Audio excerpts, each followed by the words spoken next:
بسم الله الرحمن الرحيم الحمد لله رب العالمين والصلاة والسلام على رسول الله وعلى آله وصحبه أجمعين. أسأل الله تبارك وتعالى أن يجعل نياتنا خالصة لوجه الكريم. Inshallah ta'ala, as we wait to start our new book, I wanted to finish up this text that we were working on this week, inshallah. So we're going to read through this with very little explanation and try to finish this text, inshallah, by next week, and hopefully by maybe Saturday or next Monday, we should start our new book, which is the summary of the Ihya of Imam al-Ghazali. So we reached up to page 173 on talking about a ta'wil and a ta'til, to the bottom of the reality of a ta'til, denial. Now, Bismillah. We're on page 173, the reality of extreme denial. Go ahead. Bismillahir Rahmanir Rahim. Alhamdulillahi Rabbil Alameen. Wassalatu wassalamu ala Rasulillah. The author, may Allah Ta'ala have mercy upon him, said, the reality of extreme denial. Lexically, denial, ta'til, means to empty and negate. It is said, this woman is atil, if she is free of jewelry and adornment. The mu'attila, extreme deniers, are those who negate the maker of the universe. Here, they are referred to as the negators of the creators, Azza wa Jal, attributes, such as the Jahmiyyah, who negated and denied Allah Ta'ala's attributes. Okay, so here, quickly, the Asha'ira have been accused by the people of innovation as being deniers of Allah's attributes. So you will find in a lot of books of the Wahhabiyya, calling the Ash'aris Jahmiyyah, saying that they deny Allah's attributes, which is totally false. But here, the author is going to discuss what is meant by that. Go ahead. Do the Ash'aris negate Allah Ta'ala's attributes? In this research, we have demonstrated the beliefs of the Ash'aris and their figurative interpretation of some of the expressions whose outward and literal meanings that mankind know in themselves and around them are impossible for Allah Ta'ala. This figurative interpretation of theirs is exactly what the pious predecessors knew and believed in, although the majority of them, radiallahu anhum, refrained from openly stating that or specifying the meaning of an expression that had more than one meaning. Here, the point, when the Asha'ira or the Ash'aris use a ta'wil, these interpretations were known by as-Salaf, and some of them employed a ta'wil, as we mentioned. Though most of them used a tafweed, that does not mean they didn't know ta'wil. It was known among them, but some of them, the majority of them, employed a tafweed. Now, they would abstain from that out of scrupulousness and awe of the divine. In addition, they had no need for that because their era was relatively pure from the blameworthy innovations that emerged after them. And Imam Abu Hanifa mentioned this when he said, our likeness is our similitude is the similitude of one who is faced with an enemy and he needs to manifest his weapons. Where the Salaf, they were not faced with enemies, so they did not need to bring out their weapons. And that is a similitude of people using the science of kalam among al-Khalaf, or the latter people of the Salaf, than the early men of the Salaf. Now, this is attested to by the many citations we provided here in which they said the same things the Ash'aris say. If it were allowable to to accuse the Ash'aris of extreme denial because of their use of figurative interpretation, that same ruling would just as equally apply to the generations of the companions, the followers, and their followers. Read that again 2 more times from if it were. It's a very important point. If it were allowable to accuse the Ash'aris of extreme denial because of their use of figurative interpretation, that same ruling would just as equally apply to the generations of the companions, the followers, and their followers. 1 more time. If it were allowable to accuse the Ash'aris of extreme denial because of their use of figurative interpretation, that same ruling would just as equally apply to the generation of the companions, the followers, and their followers.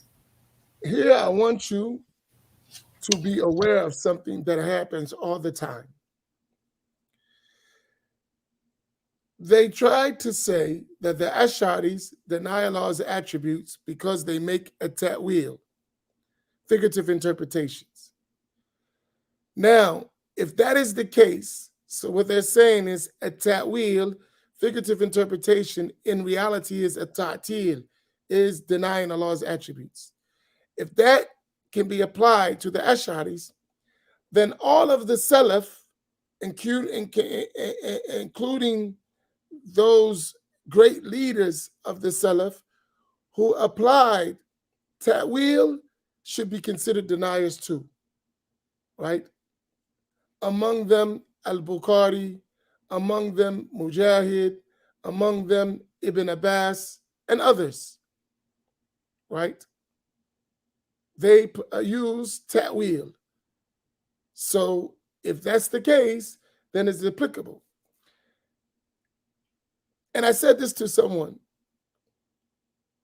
Someone said, they're writing a refutation on you, or they're refuting you. I said, there's no need to refute me. Refute the great scholars of Islam who did the same thing I'm doing. Refuting me is personal. Refute the scholars who did what I'm talking about. So refute An-Nawawi, refute Ibn Hajar al-Asqalani, refute Al-Qurtubi, refute At-Tabari, right? Refute the ulama who of Ahl-Sunna among the Asha'ira who came before me, Zakaria al-Ansari, al-Iraqi, al-Sakhawi, who are Hufaz, refute them. I'm only repeating what they said. The Ash'aris only conveyed what the Salaf said. Refute them. So if your refutation is Imam Amin has a deviant Aqidah, well, okay, so did An-Nawawi, so did Ibn Hajar Asqalani, so did Al-Qurtubi, so did At-Tabari, so did Imam Al-Ghazali, so did Fakhruddin Al-Razi, so did Imam Al-Bayhaqi, so did Ibn Furaq. So, because that's what I believe. So whatever they said, their beliefs that's mentioned in their books is the same thing I believe.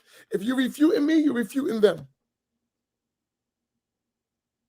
And if you're refuting me as a person, I'm insignificant. So the same thing, if you're saying the Ash'aris were wrong in this, then you're saying the Salaf was wrong. But the Salaf did the same thing. That's where the Ash'aris got it from. So when I say Allah exists without a place, I didn't make that up. That's what those great scholars said in their books. So that refutation needs to go to them. Y'all follow the point?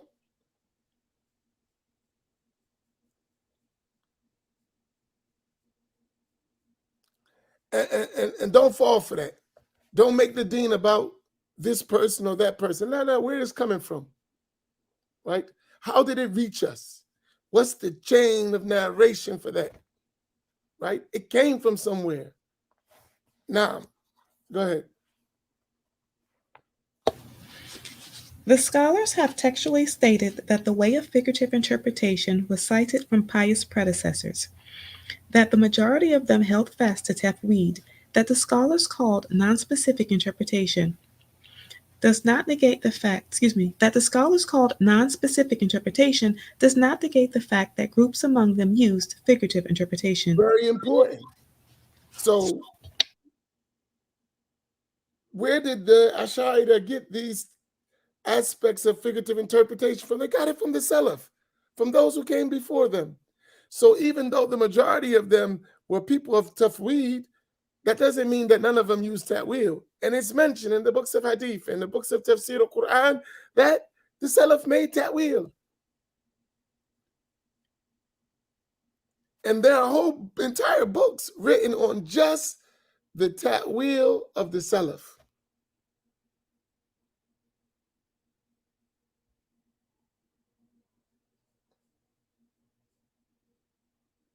Just that. In fact, I had one book that was a small book that was written on it. And then another scholar wrote a commentary on that book with much more. And many other books are written like this. But the problem is this. A lot of these books are not given to us. They remain in Arabic and they're never translated to English. So they never see the light of day for the English-speaking Muslim. Excellent books that never see the light of day to the English-speaking audience. And that's an additional discussion that we need to talk about. Because those who have access to Arabic language know these things. It is the English person who doesn't know, because they have been fed a certain doctrine. They're not aware. There are entire books written on the subject, abundant, but they remain in the Arabic language. So there is a need of exposure for the English-speaking Muslim to our texts. And there need to be some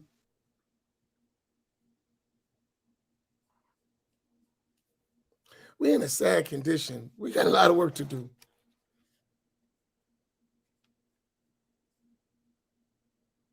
I was talking to a person, Sunni, well-trained, well-knowledgeable, afraid to say it. And I don't like the word afraid. Shy to say what they believe in masjids because of the overwhelming presence of misguided people pushing their agenda. This guy is extremely knowledgeable and trained and could do all the stuff I'm talking about, but it's silent. Just going along to get along. Sad. Like well qualified, but silent. Because of the condition.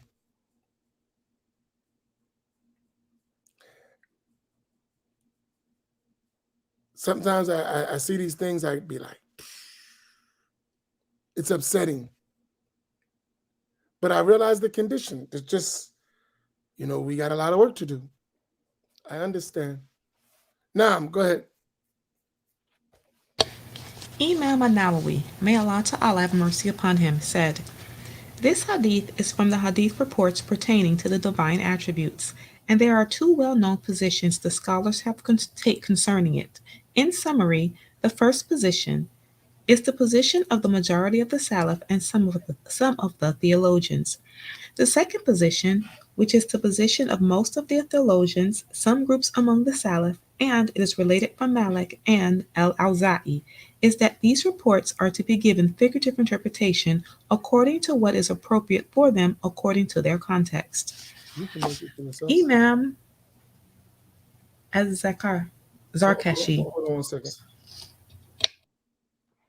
Oh, go ahead.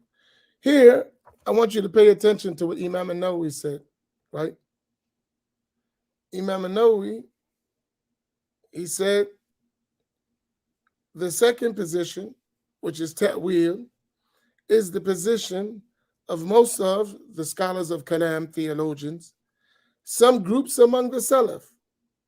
And then he mentioned Malik, Al-Awza'i, that they did figurative interpretation.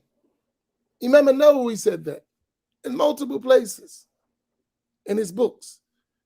So Imam an-Nawawi was a hafiz of hadith, and a faqih, an Islamic jurist, a scholar of Arabic language, one of the most famous scholars in this nation.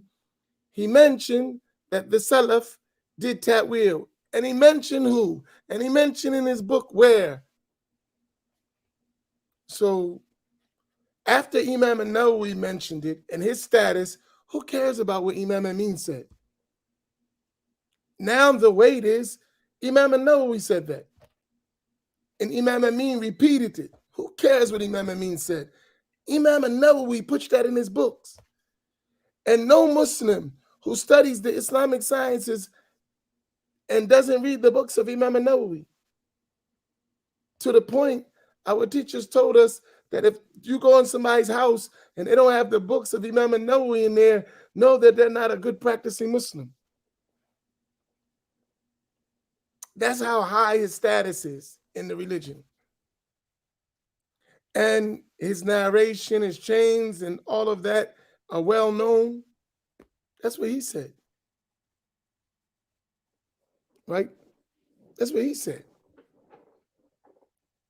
So that concept of, like this is strange, this is commonplace, it's in their books. But the thing is, they don't show us their books. They give us butchered translations of what they want us to have for their own political aim and objective. La hawla wa la quwwata illa billah. Go ahead. Imam Az-Zarkashi, may Allah Ta'ala have mercy upon him, said, "The people differ regarding what is cited from them, the ambiguous text, in the verses and hadith reports, and they are three groups. Number one, those who believe that there is no room for figurative interpretation of them. Rather, they posit they should be relayed according to their outward meanings and nothing of them should be interpreted. They are the anthropomorphists." And here's Imam al-Zarkashi mentioned. These are al-Mushabbiya and al-Mujassima. They have that belief. Number two, those who believe that the ambiguous texts do have an interpretation. However, we are to refrain from that, while at the same time not believing in any resemblance or outright denial. According to this group, we are to say, none know its interpretation except Allah Ta'ala. This is the view of the Salaf. And this means Salaf, meaning the majority of the Salaf. Go ahead. Number three, those who believe that they are interpreted. They interpreted them according to what befits him. The first position is false, and the other two positions are recorded from the companions, and those who have been reported using figurative interpretation include Ali, Ibn Masud, Ibn Abbas, and others. And so he mentions a ta'wil, and then he mentions those among the Salaf who said it. And this is in his book, Al-Burhan fi Ulum al-Quran. And here's the thing. Remember I told you, please put this up. Primary sources and secondary sources. Right? Primary sources, secondary sources. This book we're reading is a what? Secondary source. The primary source is the original book from which these quotes were extracted. We have to reach a point that we use secondary sources, but fact check in primary sources. Y'all heard that? We use secondary sources because it facilitates the objective, the point. So we use it for reading and studying. As for research and fact checking, we must have access to primary sources. Y'all follow that? It is the primary sources that substantiate the information mentioned in the secondary sources, right? So I already know this to be, because we did the work already, So this quote from An-Nawawi, we would have to go to Sharh Sahih Muslim and actually find that quote in his original book that he wrote, Az-Zarkashi's Al-Burhan fi Ulum al-Quran. We need to go back to that book and check it to make sure it is exactly as he said. This will give you confidence in your learning, right? And in our community, especially the African American community, this is needed. We always have secondary and sometimes third level sources of information. Rarely do we have access to primary sources. And that's a big way of tricking us. So how do we solve that?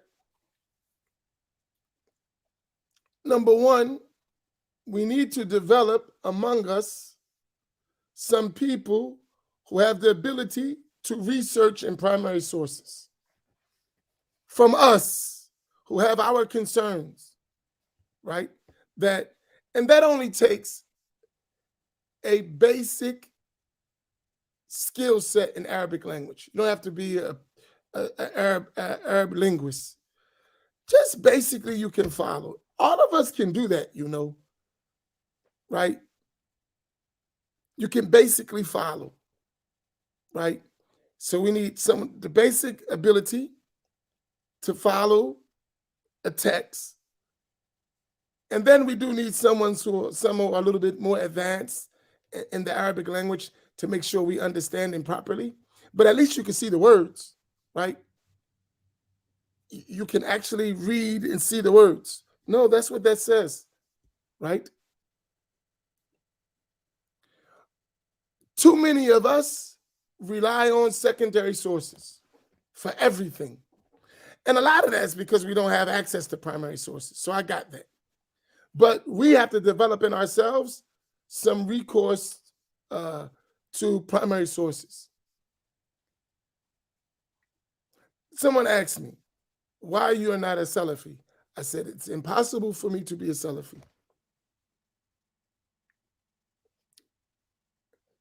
Not intellectually impossible, practically impossible. Right? It's intellectually possible. But practically, couldn't do it. Why? I know too much. I read primary sources. That stuff don't make no sense. Right? It's like, I read primary sources. I have access to the primary sources of the books of the scholars. And I know they didn't say that. In order for me to be a Salafi with what the resources I have at my disposal, I would have to deny the whole ummah as ignorant and misguided and kuffar. You heard what I just said? In order for me to do that, I would have to consider all of the great scholars of Islam as misguided and innovators. Or kuffar at that. Really kafir, mushrik, idol worshippers. That's a strong statement, ain't it? You heard what I just said? In order to do that, I would have to consider all the great scholars of Islam as innovators, misguided, kuffar, disbelievers, mushrikun, idol worshippers. If I was to follow that. Why do I say that? Because I have access to primary sources. I know what they said. So you can't tell me that. I know what they said and what they did. And if what you say is if they said that and did that, they're innovators, they're deniers of Allah's attributes, they're idol worshippers, and they're kuffar. I would have to accept that. And that doesn't make any sense to me. Simple. It has nothing to do with me. It's just research, right? You can open up a primary source and you see everything you said is wrong, they did. So you say ta'wil is ta'til. And if someone denies Allah's attributes, that means you're a kafir, right? Let's not play word games. If they do figurative interpretation, they deny Allah's attributes, that's kufr. to deny Allah's attributes. And that's why they made Tawheed Asma wa Sifat. La hawla wa la quwwata illa billah. La hawla wa la quwwata illa billah. That's deep, right? So that's a fact. I would have to ignore all that. So I would have to say Imam al-Nawawi was a deviant Ash'ari Sufi because he was Ash'ari and he was Sufi. And he was Shafi and he was a blind follower of madhabs. Now listen to that description of Imam al-Nawawi. He was a deviant Ash'ari, blind following Shafi, innovating Sufi, idol worshiper. Who would accept such a description for Imam al-Nawawi? Like, who accepts that description? But that would be the description of Imam al-Nawawi if you listen to that. He's a denying Ash'ari, denier of Allah's attributes. He's a blind following Shafi'i. He doesn't follow Quran and Sunnah. He follows the Shafi'i madhab, right? And he's an idol worshiping Sufi. La hawla wa la quwwata illa billah. That's the result of such reasoning. That's what's being said. So when we have access to primary sources, it wipes out a lot of these discussions, right? And I know most of us are not there. Most of us are in parrot mode by circumstance, in parrot mode. I just repeat what I heard so-and-so say. No research, no investigation, none of that. Just my sheikh said, and that's it.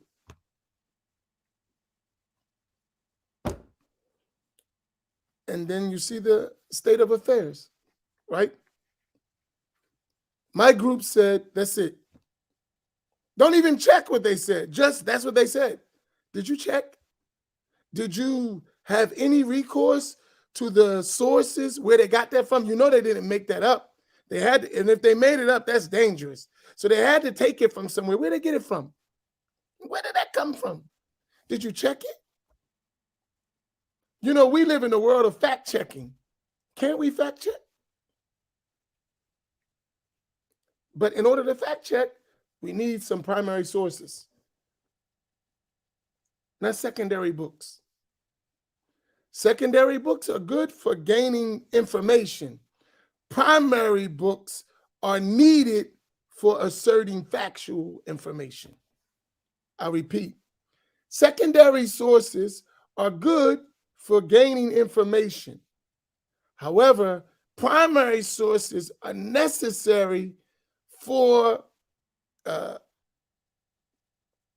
affirming factual information. Because when you got it from the secondary source, it's just information.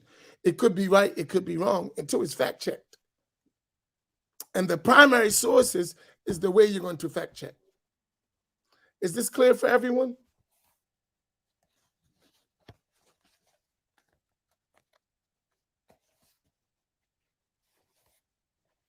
Go ahead.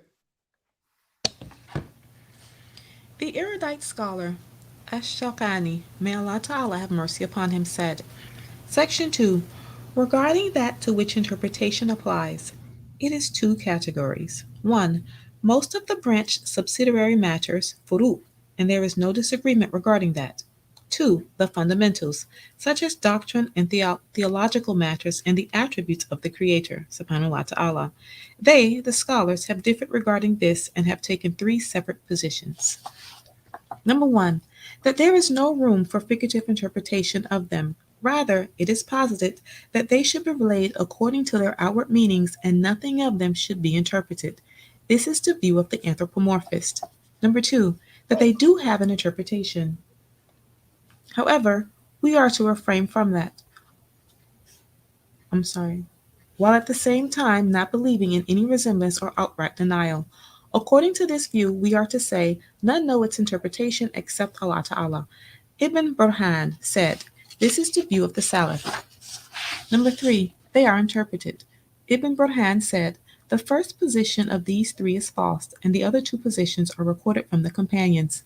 This third position was recorded from Ali, Ibn Masud, Ibn Abbas, and Salama. Wait a minute.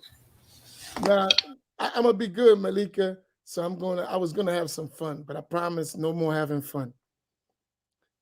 So the answer to your question, is the Muwatta of Imam Malik considered a primary source? Yes, it is a primary source. I was gonna have some jokes and fun, but no more of that.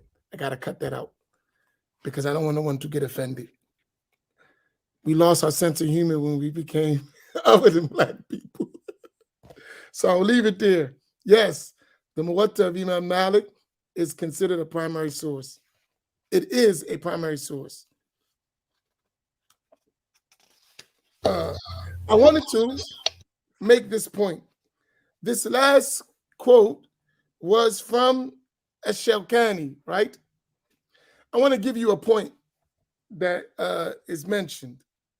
Shawkani was not Al-Sunna, right? However, his creed was the creed of Al-Sunna in many of these issues. But many of Al-Wahhabiyya, they follow and quote Shawkani in his not following the way of Ahl Sunnah and his ways that he differed from Ahl Sunnah. But they failed to realize that his creed was the creed of Ahl Sunnah in terms of a ta'wil and all of these matters.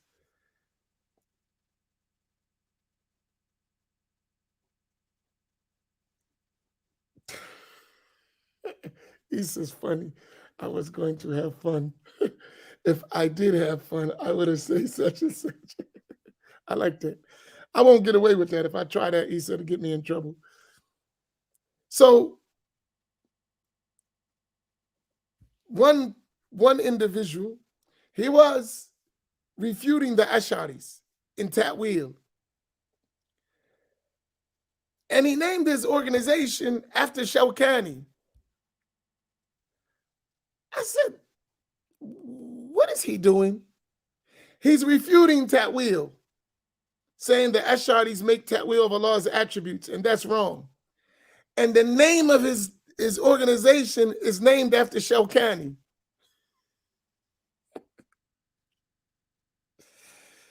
You can't make this stuff up. So you name yourself after someone who makes a bunch of Ta'wil in his books. But you're saying Ta'wil was deviant, but you name yourself after that person who did it. That's what I mean, not having recourse to primary sources. Like, that is the biggest contradiction you can ever have. You name yourself after someone's books who's filled with Ta'wil, and you're refuting the Ash'aris in Ta'wil. Like, what do you do with that? I mean, all you had to do is look at the book. Like, all you had to do is open up. My organization is named after this Shawkani. Open up Shawkani's books and read it. You wouldn't be saying what you're saying. Or you wouldn't be naming yourself after. Like, the thing you're refuting, he did. Like, it's just opening up the book. That's it. It doesn't require much. Just open up the book. Like, open the book. It's very easy, not hard. It's available. It's printed. Abundance of copies all around the world. Just open the book.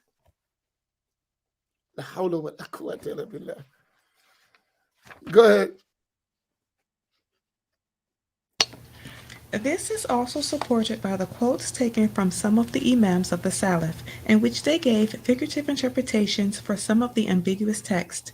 Here we shall cite, a small sample of them. Right here, right? Y'all, you have footnote. One of the things that we'll do in the future is we'll see all these quotes in these books. These are secondary sources. We should go to the primary sources and show you, right? One day I'm going to do that.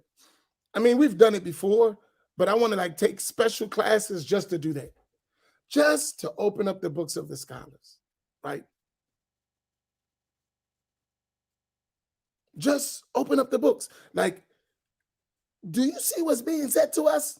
This stuff don't make no sense. Look, look, look, look, look, right? And here's the sad thing. This is another thing we should be worrying about. Even if you're not equipped to fight, and I don't mean physical, right?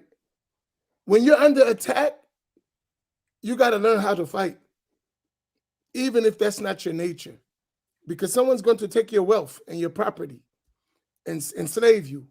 You have to defend yourself, right? So someone takes your intellectual wealth and your property and enslave your soul and your body to their ideas because you didn't defend yourself. That's your fault. You have to arm yourself and defend yourself properly. Protect your mind, protect your soul, protect your faith, protect your resources. Because if they get your mind and they get your spirit, they got your body and they can take everything from you. That's how that works. Yes, Khadija, footnotes are references to the primary sources, where the secondary sources, the information comes from, yes. But all these books are in Arabic. So that's why we have to have among us some who know Arabic. Because you got to read, you have to be able to follow in Arabic to read the primary sources. So there needs to be a group of us. We got to become a family. Not everybody can do everything, but when we're a family, others can help others and protect others. So we have our people that are good in Arabic, right? And when we have these things, they are a resource, right? We don't got to go to someone else. We go to our own people. We have our stuff. We have the books, and among us, those who are good Arabic readers and speakers, and we say, okay, we got a problem here. Here's the book. Here, read this. Translate it for us, right? Hold on one second.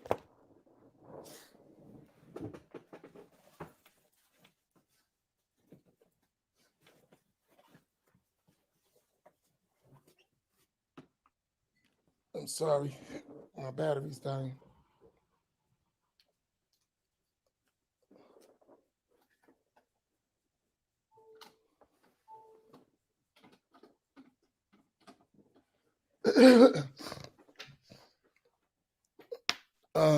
So you would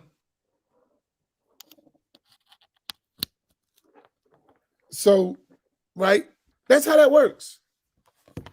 So if we come together, we protect ourselves, right? Like among us, we have everything we need. We do. Like as a people, we have everything we need. We don't have to be subjugated. We choose to be subjugated because we don't work together. But together, we got all we need. We're straight. We're people.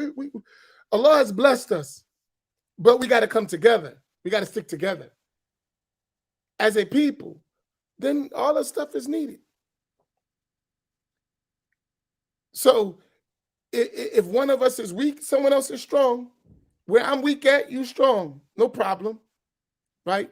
So they can pound me because of my weakness, but they can't pound you because you don't have the same weakness.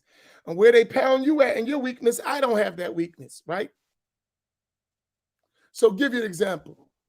You're strong in this area, I'm strong in this area.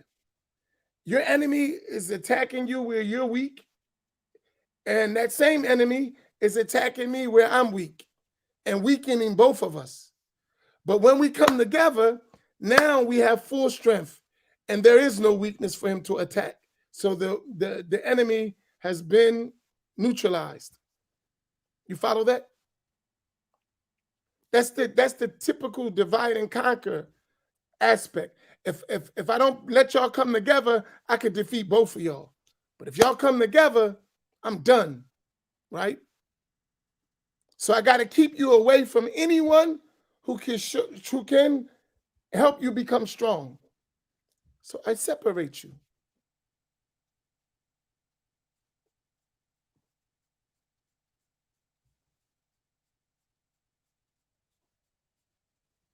You follow? So this is important. So wherever I'm weak, you got to be my strength. That's one of the things I'm learning by going around the country and meeting communities. We have everything we need. We're just separated. So you go to one masjid, they missing something that I have. And my masjid is missing something that, so for instance, Imam Naeem and his community are missing some things. Imam Fahim has those things, right? Imam Fahim is missing some things. Imam Amin has those things, right? And so forth and so on. Now, when we pull our resources, we have everything we need. But the key is to learn to pull your resources, especially your intellectual resources and your financial for other things. When you pull all that together, you're a strong people, right? That's our problem. There are people among us, right, who are far more knowledgeable than me. Far more knowledgeable. I'm talking about African Americans, way more knowledgeable than me. But I got things that they don't have, right? I have skill sets that they don't have. And they have skill sets that I don't have. And people has divided us to make sure we never come together and put them things together. Because if we put them things together, they no longer in charge. Ain't that deep? If we put them together, they're no longer in charge. But if they keep us apart, then they'll rule over us forever. Their children will be over top of our children. And we keep allowing that to happen. Right? We keep allowing that to happen. Because I got weaknesses, and so do you. You have things that I just don't possess. And I have some things that you don't possess. Right? I know this firsthand, like clearly firsthand. Because the one who knows, right? You say, like, I understand what you're missing. And I understand what I'm missing. And I know what you have that I don't have. And you know. And pull those things together and get the job done. Right? But when I say it takes 20 years to do the work, 20 years is getting us to do that. The actual work is probably 5 years worth of work. Actually work when you combine your resources and put them together, it moves fast. The problem is putting your resources together. That's what you're going to struggle with.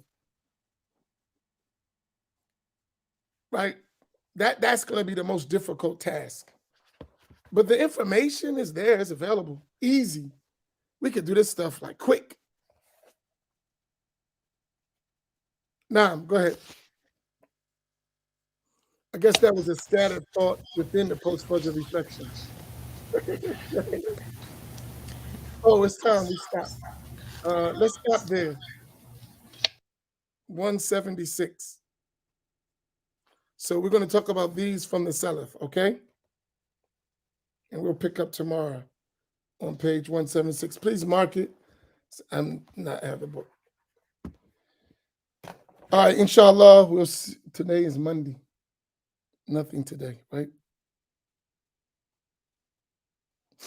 Yeah, so we'll see you tomorrow morning, inshallah, at the Scattered Thoughts. Barakallahu fikum. وجزاكم الله خيرا. والسلام عليكم ورحمة الله وصلى الله على سيدنا محمد وعلى آله وصحبه أجمعين.